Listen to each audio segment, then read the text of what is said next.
We're now joined by someone very, very important and familiar to you. We're joined by the City Manager of the City of Victoria, Mr. Jesus A. Garza. Welcome. Thank you for having me. Well, it's great to have you here back in the studio. It's been a while for me to have the pleasure to interview you. And I'm excited to go over this topic, the renovation and expansion of the Victoria Community Center. Talk to us all about it and when this idea started, where it sprouted. Sure, I love your enthusiasm, by the way. I certainly share the enthusiasm.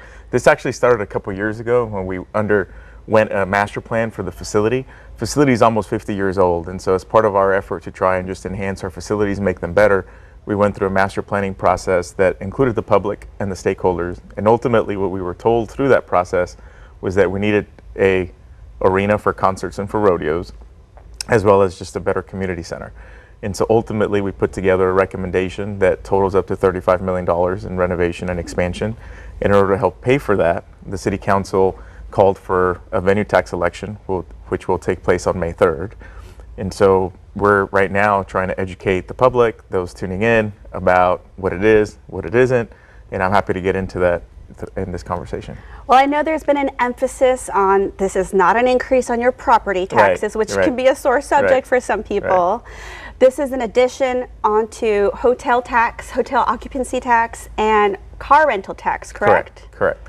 And so currently the hotel occupancy tax, the city's contribution is at 7%. Correct. And with this new addition, how would that change? Sure. So currently when you stay at a hotel, of course everybody stays at hotels at times, and you pay a hotel motel tax, and that gets divided between the city and the state. And so it's actually 13% currently, with 6% going to the state, 7% staying local. And so with the addition of our proposed 2%, that total would go up to 15%. Which is common in the industry. Common in this industry is actually 15 to 17%. And so for us, it's simply just stepping up to be more consistent with what's standard in a way that can help fund this project. And then the motor vehicle tax would be placed on a daily rental for anybody renting a car in Victoria. Those two elements together will yield about $11 million out of the $35 million needed for the project. And so the balance of that will be paid for just through our traditional normal CIP programming. Which is freeing up quite a bit of debt in the next few years, and so we've come across a good time to be able to do this improvement. And you've got some really smart minds here working with y'all to help this all come together. Right. Much smarter than mine, by the way. No, you've got a great mind, Jesus. It's brought us this far, okay? There you go. You've got the Victoria Sales Tax Corporation. Right. They've been busy crunching those numbers. They just amended the projected budget for the project to $3 million.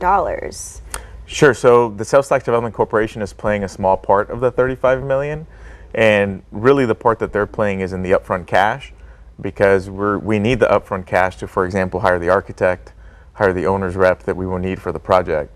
The bulk of the construction element of it will be paid for through debt, right? No different than when we build a house or buy a car or something to that effect. But we're in the process of lining up the ducks in a row behind the scenes with the Sales Tax Development Corporation through this budget amendment of $3 million. So that if this venue tax passes in May, we can immediately turn around and hire the architect. Yeah. Utilizing those $3 million. You have money in the bank. Right, exactly. The increase in taxes, those will go into effect immediately?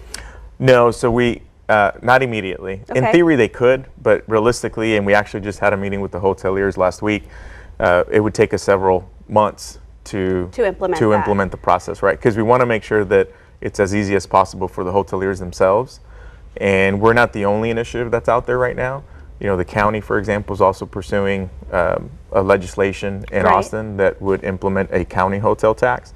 And so we're working hand in hand with the county to ensure that if they're successful with their effort and we're successful with ours, that impact to the hoteliers is as minimal as possible, and that we align implementation. Exactly. And the projected completion date thus far, I know we haven't even passed it yet, but for the project, when can we expect a rodeo?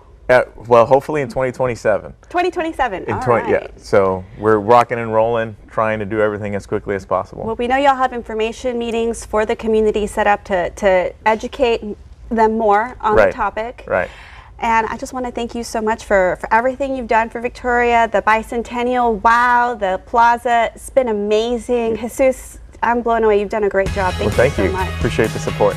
Thank you. All right. Well, coming up, don't go anywhere. We learn about electric vehicles. We'll be right back.